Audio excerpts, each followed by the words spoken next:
గత 2, 3 దశాబ్దాలుగా నిర్వీర్యమైపోయినటువంటి కమ్యూనిస్ట్ పార్టీకి ఏమన్నా ఊపిరి పోస్తాడేమో ఈశ్వరయ్య చూడాలి.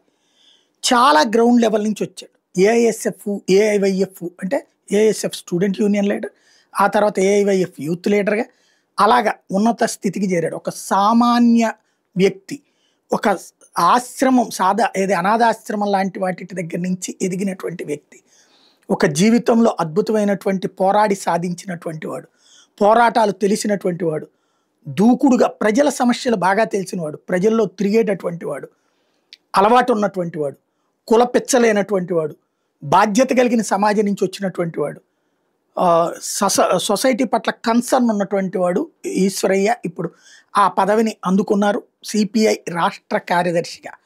మరి సిపిఐ గమనం ఎటు అంటే అసలు ఉందా లేదా అన్నటువంటి స్టేజ్కి వెళ్ళినటువంటి దశలో ఈశ్వరయ్య ఏమన్నా మార్పు తేగలరేమో చూడాలి.